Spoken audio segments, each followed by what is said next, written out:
Hello everyone, welcome back to my channel. As you all can see, आज मैं आप सबके साथ शेयर कर रही हूँ सिंपल नेल आर्ट। तो अगर आपके नेल्स बड़े हैं, छोटे हैं, हर टाइप के नेल्स में आप ये नेल आर्ट कर सकते हो।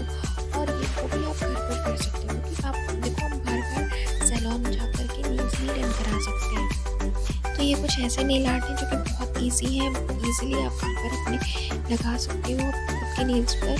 तो सबसे पहले तो आपको दो कलर्स है ना, वो बहुत ज़्यादा इंपॉर्टेंट है आपके पास होने। एक है वाइट कलर और एक है ब्लैक कलर। अगर ये दो नेल पेंट्स हैं ना आपके पास, तो आप इसे बहुत सारे डिज़ाइंस हैं इसमें जो कि आप इन दो कलर से ही कर सकते हो।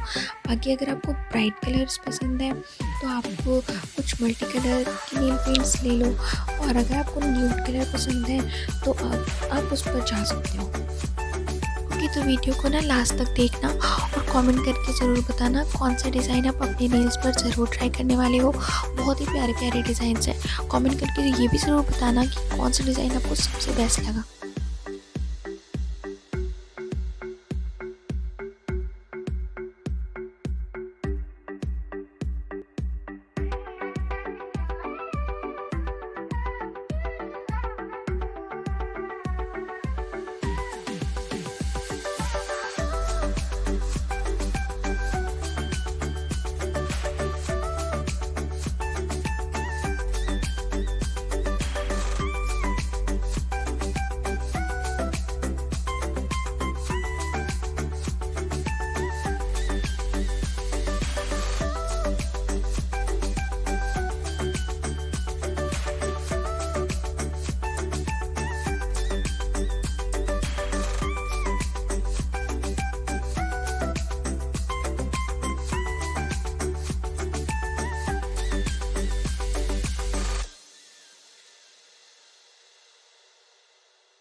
Thank you so much for watching. Please